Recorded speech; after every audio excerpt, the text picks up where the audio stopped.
everybody, and welcome to our Beyond the Book Hidden Careers in Publishing event. Thank you all so much for joining us today. This is one of our live events that we're bringing as part of the hashtag Work in Publishing Week, which is an incredible week full of content, ideas, hints, tips, and just to spread the word as wide and as broad as we possibly can to encourage the next generation and the future talent to our industry, to showcase what an incredible industry publishing is and why people should come and join us. So today we're going to be shining a spotlight on the vital but often overlooked roles that power our industry. So I'm thrilled to have you join us for today's conversation. At Inspired, which is the company I run, we've been spent over kind of 25 years helping the publishing industry attract and develop talent from the entry level sort of internships all the way up to board level. And our mission has always been to support that ecosystem by connecting people with opportunities and shining a light on the incredible range of opportunities and careers that publishing offers. So today, it's all about those vital but often overlooked roles, as I'd mentioned. These really do power the industry behind the scenes. So we're going to be exploring exciting career paths like rights, HR, publishing support, tech, roles that are essential to the success of every publishing business and publishing house. Our goal is simple today, guys. It's to showcase how these careers contribute to the publishing world and offer rewarding opportunities for anybody looking beyond traditional editorial or marketing tracks. So let's dive in and uncover the hidden heroes of publishing. I am delighted to now introduce my awesome panel. So thank you very much, all of you, for joining us. Just starting with Sophie, who's the Publishing Support Manager at Stison. So Sophie began her career as an editorial assistant at Cambridge University Press, and she developed a really strong foundation in academic publishing. She then briefly left the industry to explore the SaaS industry.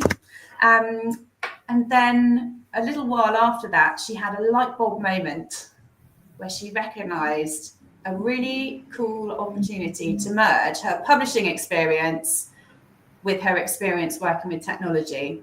She discovered her current role as Publishing Support Manager at Stison, where she now leads the support team and partners with publishing clients to maximize the use on the platform. So we're really excited to hear from Sophie today. Thank you for joining us.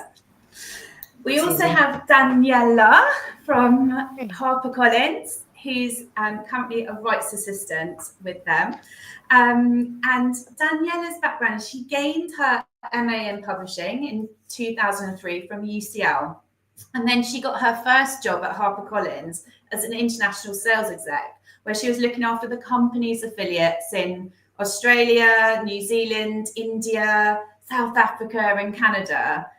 After a year in the role, she made a decision to pivot over to rights. And Daniela also, alongside her role in rights, volunteers for the Society of Young Publishers, and she has done for 3 years.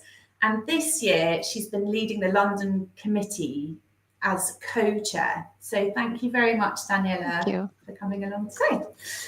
And last but by no means least, Salena from Bloomsbury. And Salena is currently HR administrator at Bloomsbury Publishing, where she supports lots of the departments through contract management and publishing administration. Salena is passionate about equity and representation within the publishing industry. She's particularly interested in amplifying voices from underrepresented backgrounds and opening pathways into departments that are often overlooked. Alongside her HR work, She's cultivated a creative presence online, sharing insights into publishing careers, corporate culture, and professional development, which is how I met you, actually. So I can attest to that. It's so cool to have you as well. Thank you all so much for being here. Let's get into it, guys. Let's just go around and just sort of make sure we understand as well, like how you got these amazing careers, your current role, and what do you most enjoy about it? So, Salena, if we start with you. Yeah, sure. So for me, the job hunting took about a year to get this role. So it was through many editing and iterations of my CV and cover letter, just constantly kind of refining my application strategy. I also thankfully had a careers mentor during that, so I could sort of go to them with my applications and be like, help me. But yeah, amazing. And so the thing that I also enjoy about my role, I would say, is just being a part of the creative process, issuing contracts that help the production of like some really exciting titles and seeing it on the bookshelves and being like, wow, I did the contracts for that. So yeah. That's incredible.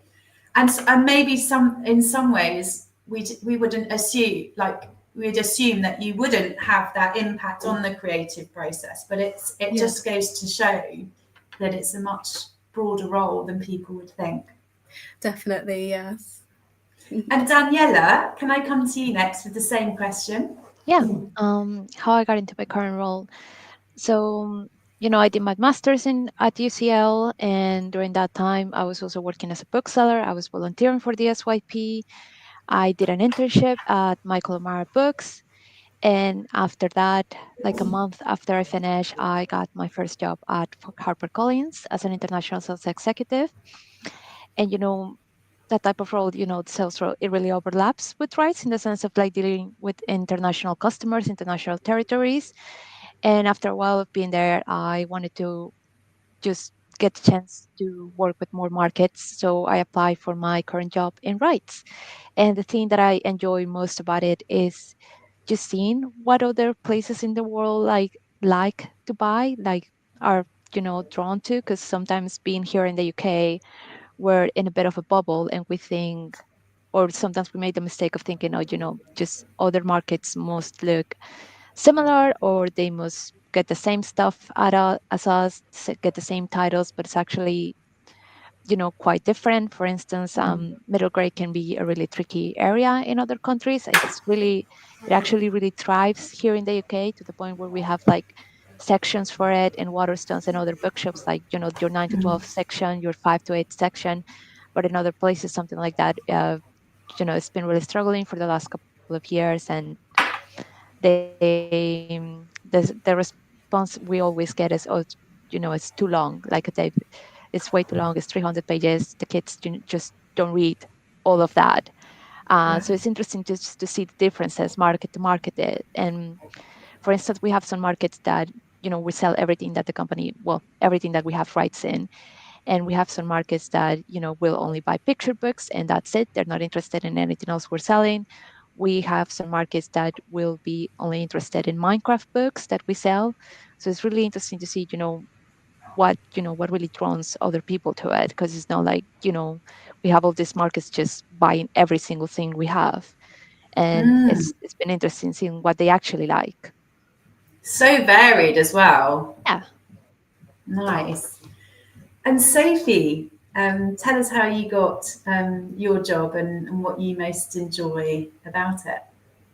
Yeah, so I got my first role in publishing as an editorial assistant at Cambridge.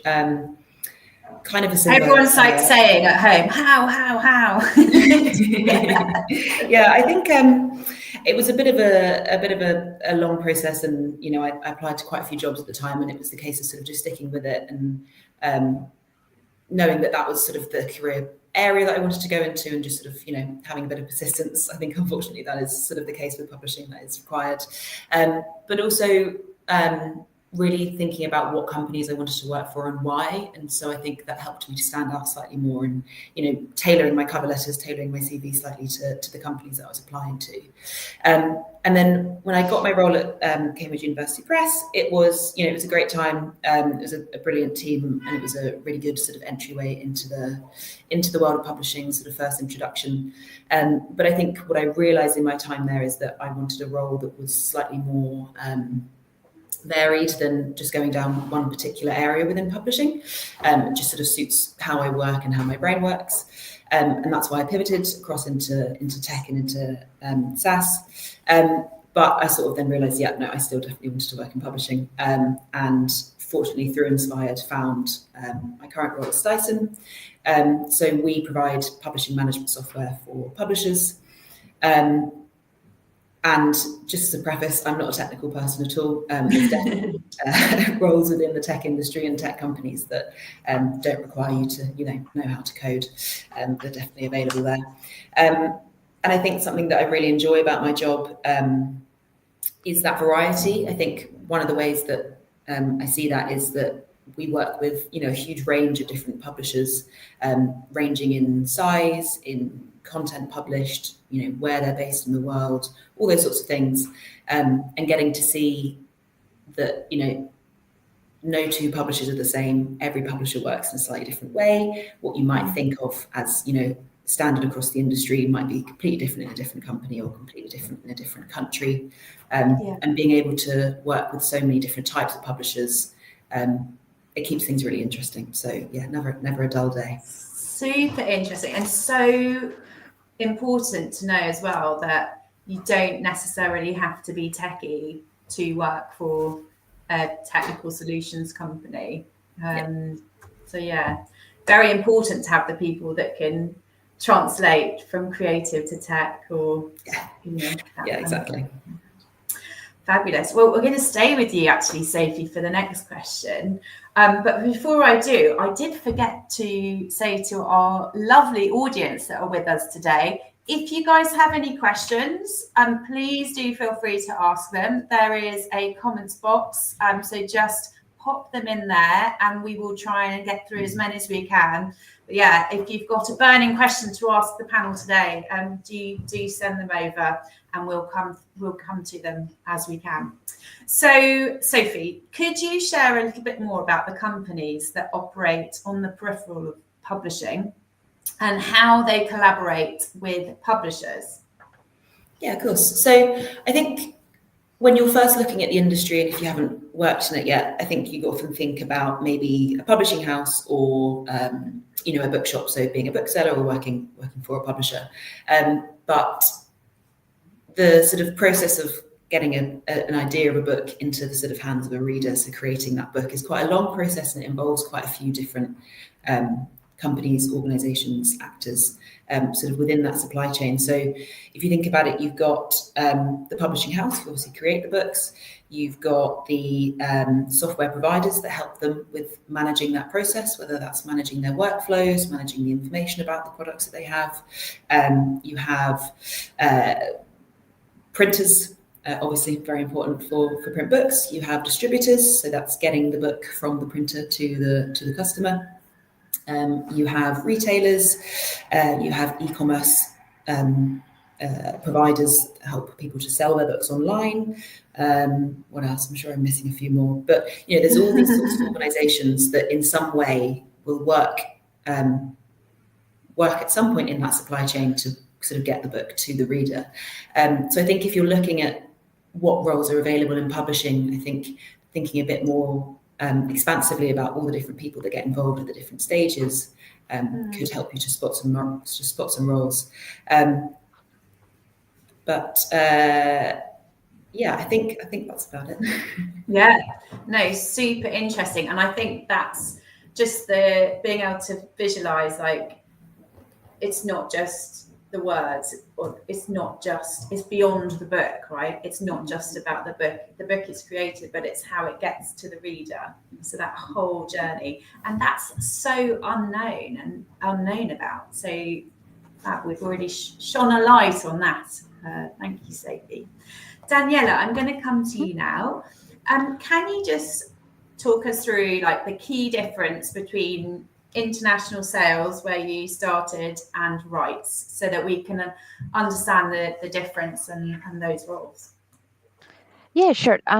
So international sales is selling the book in the English language. So it's exporting the book as it is, from your company to another country. And at least for a big company like HarperCollins, international or export sales is split in two things. So you have well, my role was international sales, and we were selling to the company's affiliates in Australia, New Zealand, South Africa, India, and Canada.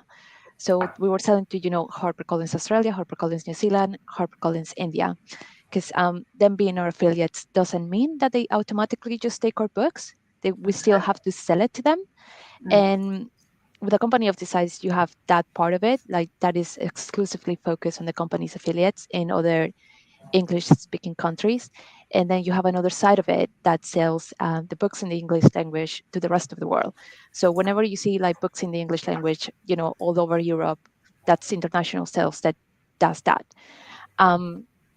And well, that's the essential difference. You're selling your same book, exactly the same thing, to another country in the English language. And for rights, you're selling the right, I know it sounds a bit redundant, but you're selling the right to a different publisher in another country to translate that book from English to their language and, just publish their own edition of it. And I think part of the thing that people don't realize is, for instance, export sales just in general brings in a lot more money, because it's just way cheaper, because there's no work in that book for whoever is buying it.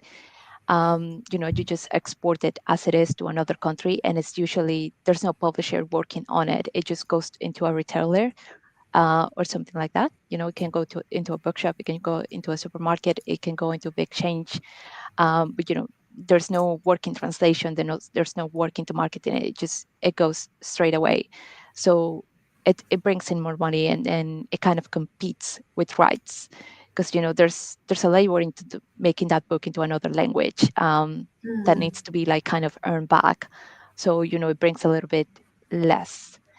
And for instance, for export, you need to have your book in print in the UK to be able to sell it. Otherwise you can't sell it, because you're actually like exporting a book. That's what you're selling.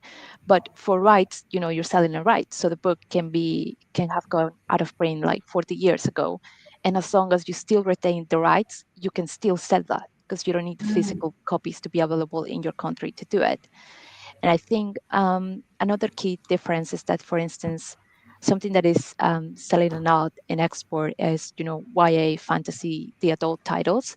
But something that we didn't used to sell a lot was, picture books, because other markets will want that to be, in their own language, just the child to be reading in its mother language.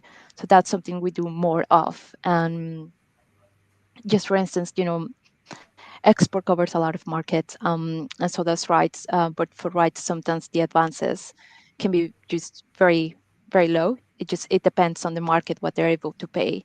So you cannot expect like 50,000 from I don't know, from Ukraine, from a book, because that is just absurd, and it's not something that we'll be able to pay. So we adjust how we're selling to the market. So it depends. If it's a smaller market, then we will ask for less to be able to sell that book. We don't always, we're trying to aim for the highest, but we adapt to the market. We're realistic about that. So I think that's sometimes, the difference as well between export and rights. I think that's been so helpful, because again, it's just this unknown, like what is the difference between international sales and export and rights? And there's also co-edition sales as well, which is again often with picture books, or full color, which is photographic or picture books, basically, where you might change the language, the black text on the book, and add to the print run as well, to try and reduce the cost of the print. And that's something that rights can do that export wouldn't be able to do. So for instance, if you're trying to cost an illustrated book that is going to be just really expensive because it's illustrated, you can have, the rights markets join in and lower the cost of the print run. The more you print, the less it costs. So that's something that we can do. You keep the color layer and then you shine the plates for the text. So the more markets join in from rights, it can actually help the UK publish their books. Lovely, thank you. And I'll leave that one there because I feel like you've summarised it beautifully. And move on to Salena.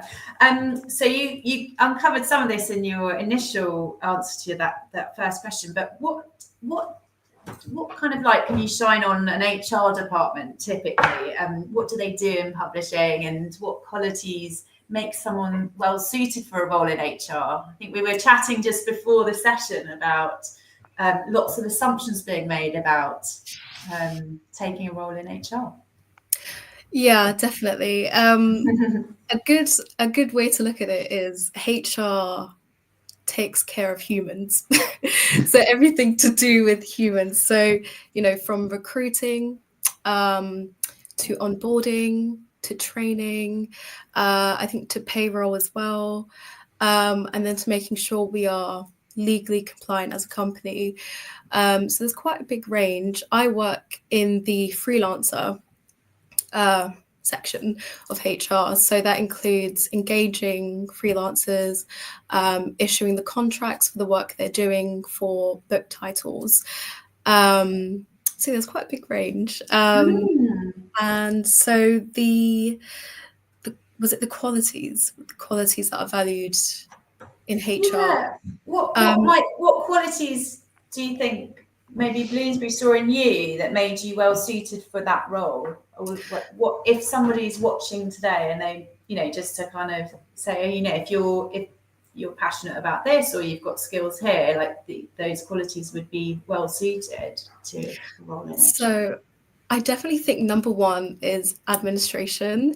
If you've got experience with administration, I do think that's very valued, because I had 2 years of admin experience, and then I also had a role as a supervisor, which kind of included admin work. So that was one thing that they kind of highlighted to me. They were like, "Oh, you've got a lot of admin experience," and I think just that's a characteristic that is valued across publishing, I would say, for graduate entry-level roles. And then I think the second thing as well is having software proficiency. So, for Excel, for example, that's very valued. I use Excel, unfortunately, every day, every hour. So yeah, that's very valued. The third one, problem solving skills. When you're dealing with humans on a day-to-day basis, unfortunately we come with problems. So it is sort of having that, ability to communicate and sort of fix anything, be solution orientated. And then that leads me on to the last one. I would say having good communication skills. Just knowing how to be professional but approachable at the same time. So I would say, especially if you've got customer service experience, you know how to deal with people. And I think that is something quite valued in HR. Thank you. Actually, we've got a few questions sort of coming through, and some of them are based on a similar question to what I just asked you. But I just wondered if we sort of give the similar question to Sophie and Daniela as well, just like what skills or qualities do you think would be helpful for rights or international sales to start with, Daniela, and then we'll come to you, Sophie, for your thoughts on that. Yeah, sure. Well, for my role in international sales, I used to be working in a bookshop, so I think the appealing thing about me was, that I had already been in a sort of sales focused role, and that I loved, getting people excited about a book, and just had that interest in it. And I think just what helped as well was, at least back then in the company, we were using Nielsen Bookscan. And I told them, I know how to use this. I'm really interested, in the process of just keeping track of sales figures and optimizing how we can best sell our books. So that kind of helped me get that first role. And I think for Rice, I think the funny thing is that this role just looks different company to company. So the way we do it here at HarperCollins, it will not be the exact same role in Pat Macmillan, in Simon and Schuster, in Penguin Random House. You know, for instance, something that I do, a really big part of my job is doing contracts. So, you know, you sell the book, I draft the contract, be it an advance and royalty contract, which is when the foreign publisher will be printing themselves, a bit co-edition publisher when we're printing for them. So that's a big part of what I do. And for instance, we had somebody who got a job here, applied, and they had legal experience, they had a legal background, and they spoke like 4 different languages. So that's something that can be really appealing in rights. I don't think it's something that is necessary, you know, company to company, different people, different teams. Some will feel very strongly about having multiple languages. Some won't care at all. For me, I only speak 2 languages, and that was enough to get me my job. But like I said, like, don't let that put you off. But if it's something that you have, you know, go for it and use it. I think just being detail oriented as well, you know, Yes. especially if you're dealing you know, with like different deal confirmations, you know, just keeping track of what's been agreed to, you know, if you agree to like certain royalty scales, like keeping that in mind, always double checking things, you know, because a publisher will come back saying to you, oh, you know, we agreed to this and this, but maybe, you know, that's not true. Maybe you need to, you know, just double checking things, keeping good track of things. I think it's a good skill to have. And I think just being adaptable in the sense that as an assistant, you're the one that's communicating, that's doing a lot of the back and forth communication with the foreign publishers and with your team or with other teams within the company. So just, you know, being really, really good at that. And what I mean is just trying to adapt to like the different styles of communication that you may see and not being afraid to like ask questions if something isn't clear, because you don't want to like jump the gun and make an assumption about something and then have it turn out later that, you know, you guess wrong.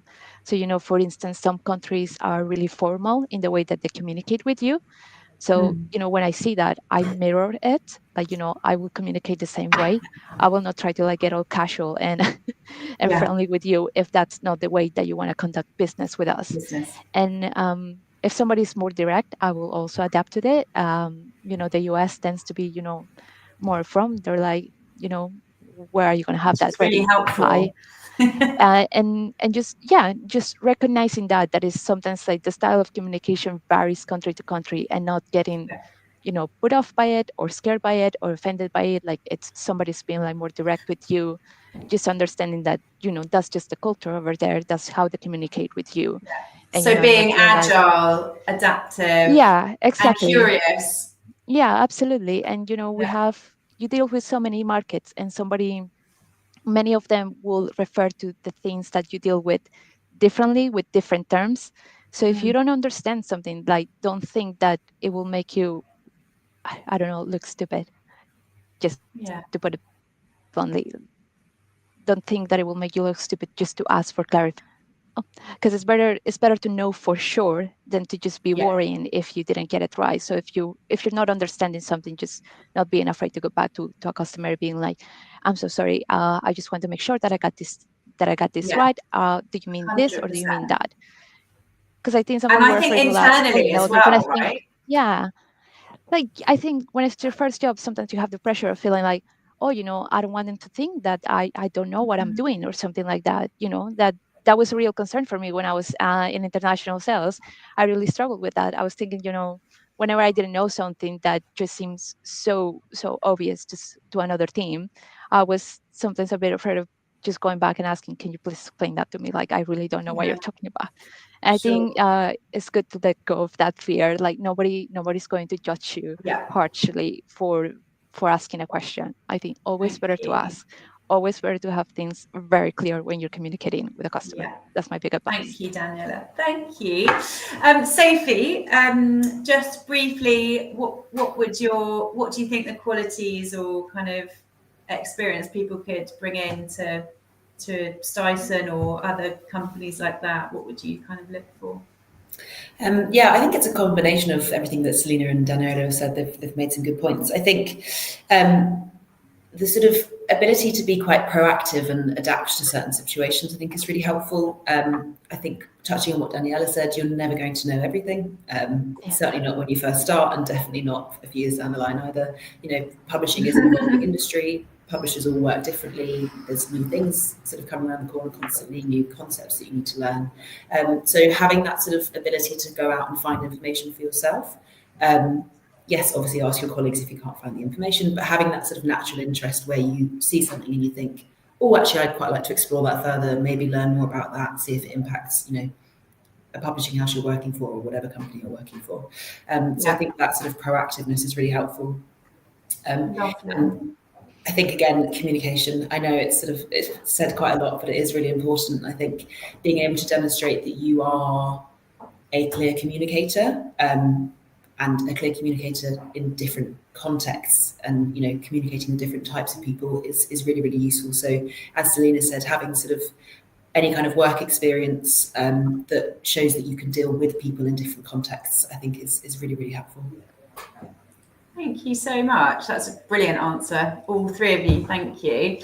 I'm just going to stay with the audience for a bit now because we've got so many questions popping through.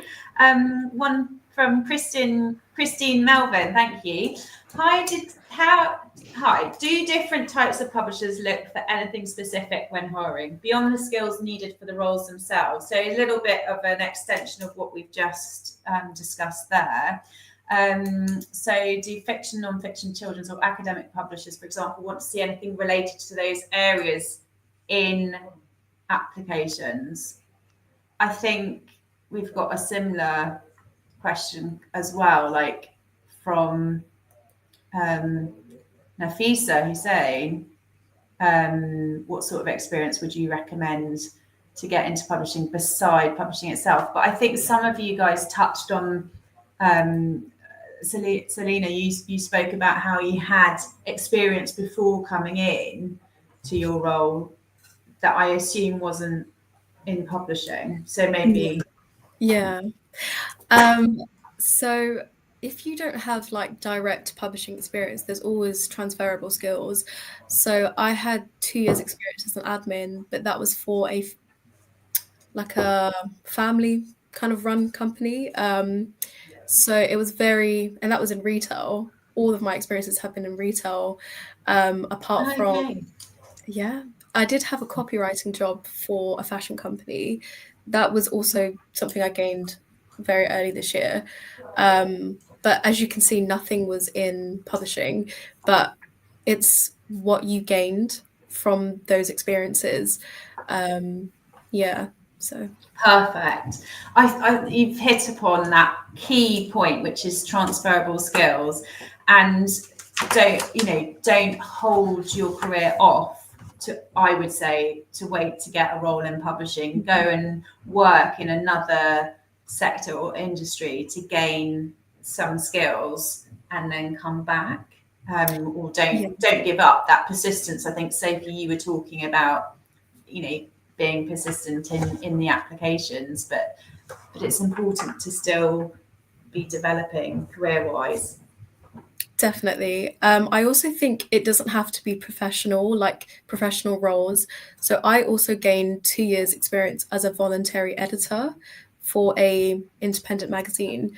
So, and I wasn't paid for that, but that also gave me publishing experience. So even if you don't manage to land a professional role at the moment, you can reach out for voluntary opportunities as well, which I have mixed views on that, only because I think if you can be part of a voluntary organisation, I just want to make sure that we clarify that I don't think anyone should be working for a commercial organisation for free.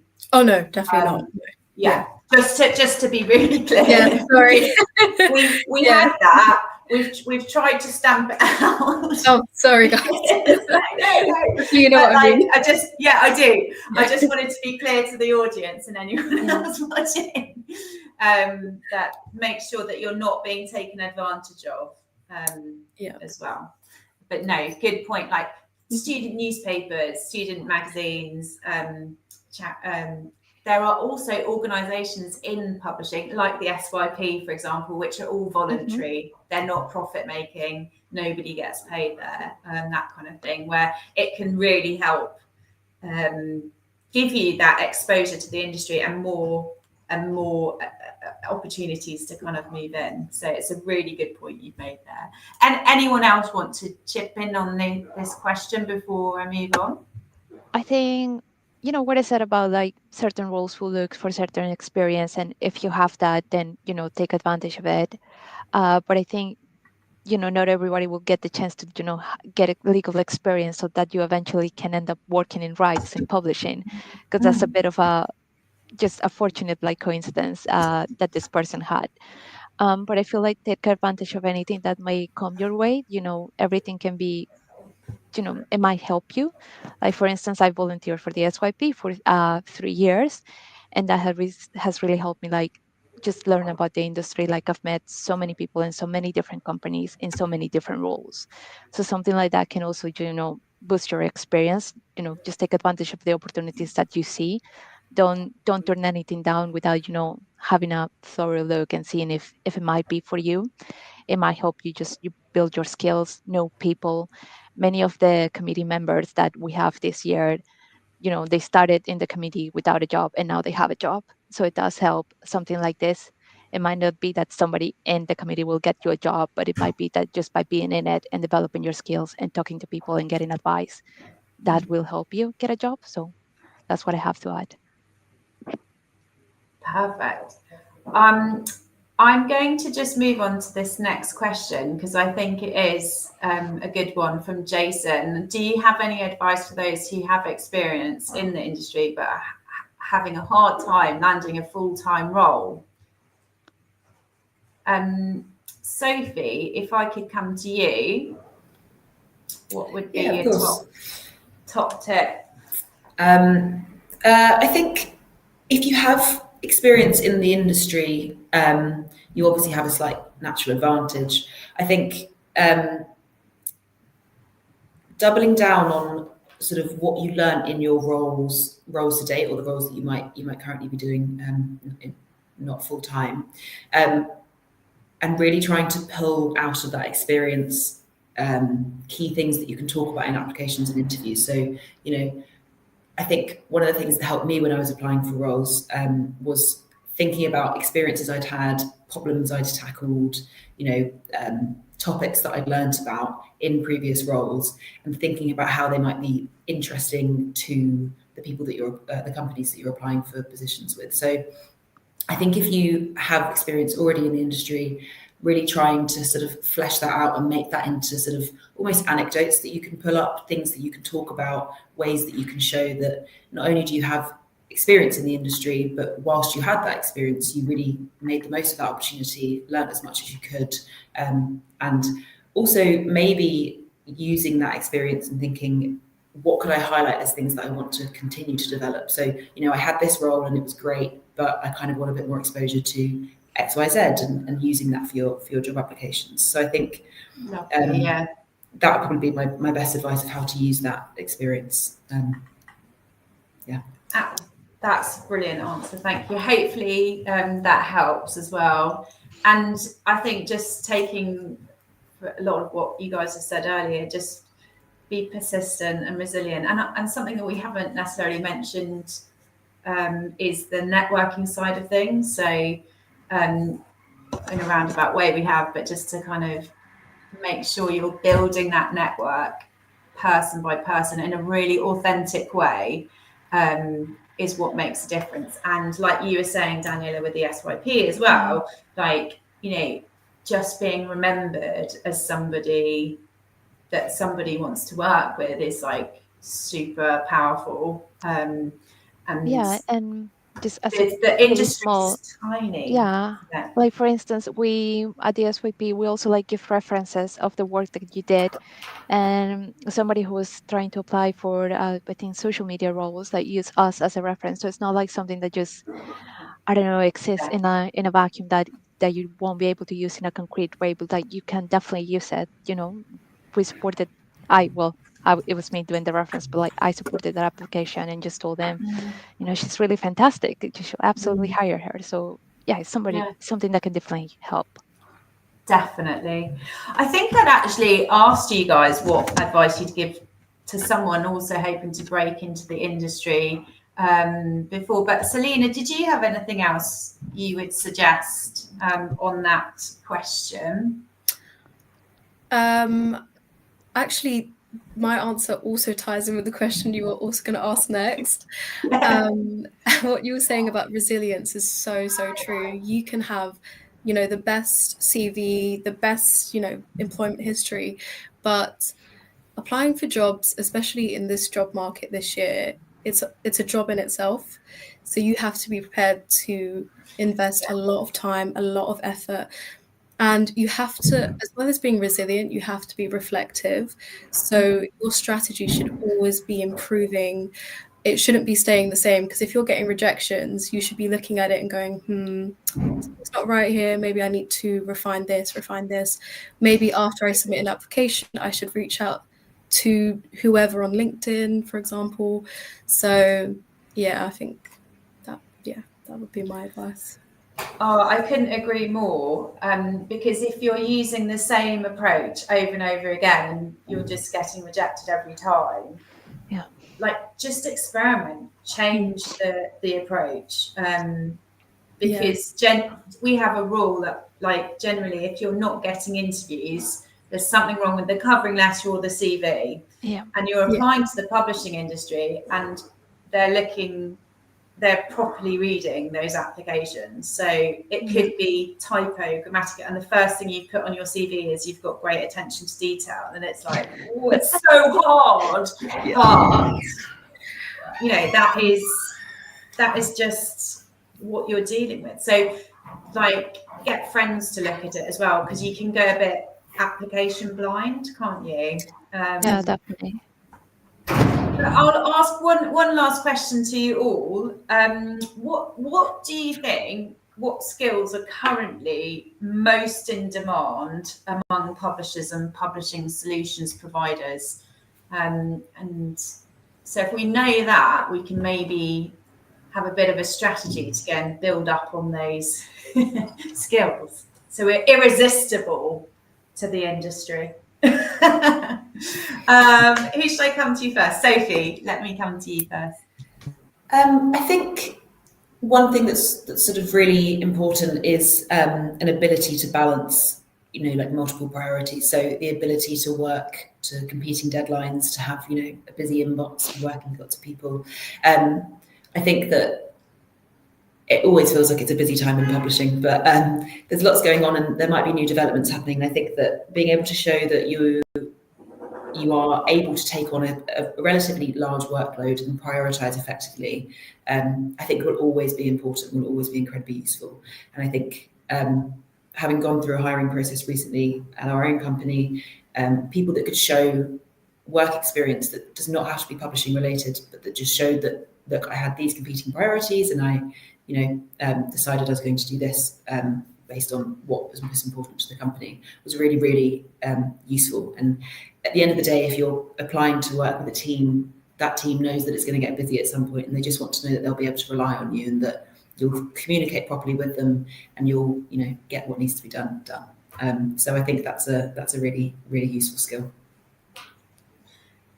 And just on that, I suppose if you haven't had experience in the workplace, what other experience could you draw on to show that to sort of prove that you're going to be good in a busy situation?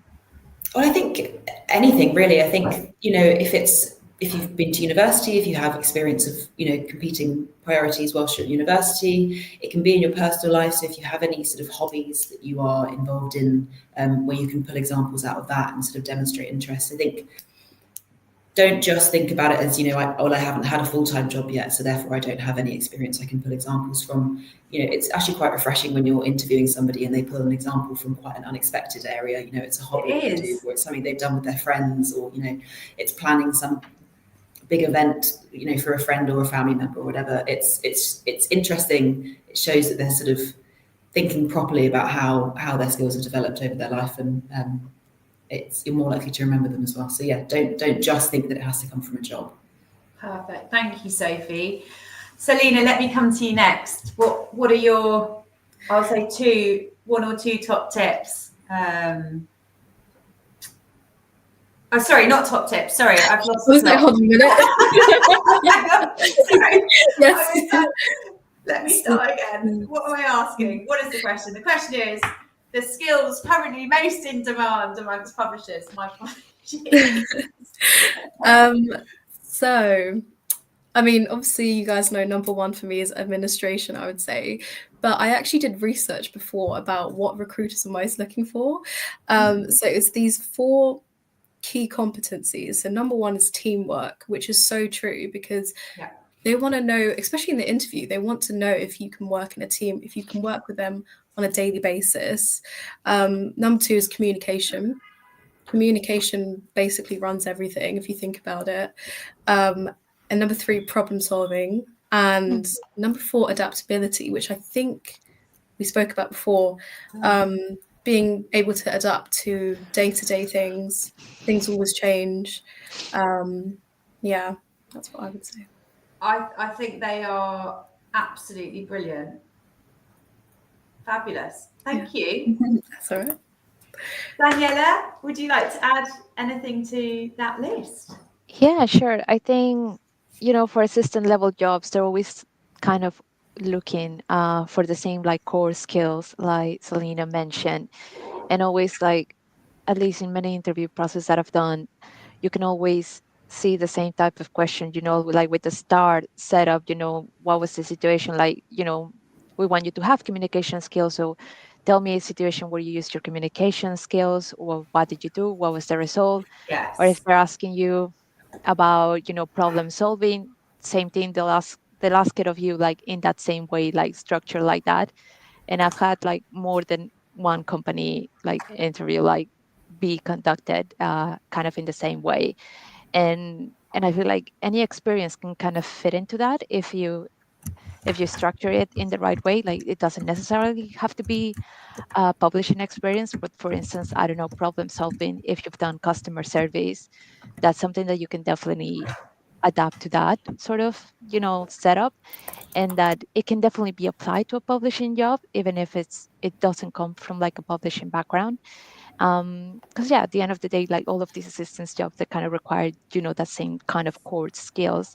And I think that apart from that, and to kind of link up with one of the questions with so first, like what do fiction publishers, nonfiction publishers, children's publishers like required in a specific, I think they do always kind of want to see like a passion for those books. And I speak to it like from experience of like interviewing with like a nonfiction publisher, and sometimes being a bit stumped when they were asking me. Like I think it's sometimes easier to do when it comes to fiction, or at least children's books. It has been something that I've been working with for the past 2 years. So really good point. that is truly my passion. But sometimes when it's something trickier, like, I don't know, travel books, nonfiction books, art books, cookbooks, they do want to see like some sort of interest in that.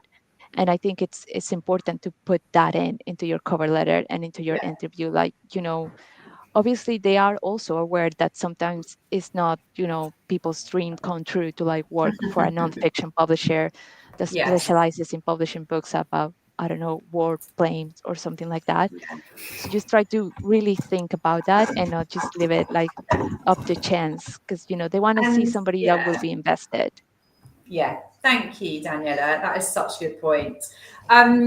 We are sadly going to have to draw this event to a close. I feel like we could chat all afternoon, honestly. There's so much great stuff. And thank you so much to the audience for all your questions. If we haven't managed to answer them on this chat, on this event, we will try and come back to you on the Q&A. I can see one of my colleagues, Verity Horson, working hard in the background, coming back to some of those unanswered questions already. First of all, I'm just going to quickly thank Sophie for being with us individually, and I will ask will thank Daniela and Salena as well. But Sophie has to hot foot it to her next meeting. So there's a couple more things to say before you all go. But yeah, thank you, Sophie. If you need to go, please feel free. But you've been incredible, and I'm sure the audience are so grateful for all your advice today. Thank you very much, guys, and good luck to anyone applying to any jobs. So thank you. So just a couple more things before we let you go. Just to kind of summarise, I suppose, what we've just discussed. We hope that the conversation has been helpful, that has opened your eyes as well to a range of careers that, as you can see, keep publishing moving forward. These roles are essential, as we said at the start, for the success of our industry, and do offer really exciting challenges and opportunities. So next time you're looking at a jobs board or jobs to apply for, be curious, be open, and think about how your skills might be transferable for those roles.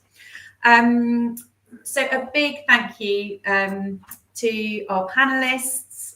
You've been incredible. Thank you to the audience for being so engaging. It's been incredible. Something as a treat for you all. So thank you for coming along from us. You might have seen that we've relaunched our 2025 edition of the Guide to Getting into Publishing. It's a free guide. There's a QR code up there, sorry, that you can scan with your phone, and then you'll be able to download that for free. So please do feel free to scan that now and download that. As I said, this event is part of the #Work in Publishing Week. And if you've enjoyed today's session, there are lots more sessions out there. If you just put #Work in Publishing into any social media channel, you'll find lots of content that pops up. We have got another event tomorrow at 12 noon on our InspiredLive channel, and that is with my colleagues Verity, Esme and Alice, all about publishing pathways. What's your route? So similar to this one, but all about education, academic and B2B publishing roles. So just sort of shining a light on the different types of publishing away from the sort of more traditional trade routes as well. Again, my panel, Salena, Daniela, thank you. You've been incredible and so inspiring. You've obviously got very bright futures ahead of you. Thank you. Very wise. And so, yeah, I just wanted to say thank you. Thank you for joining us on our LinkedIn Live. So my last piece of advice is keep exploring, keep learning, and remember, there's so much more to publishing than just the book. We'll see you soon. Thank you very much, everyone.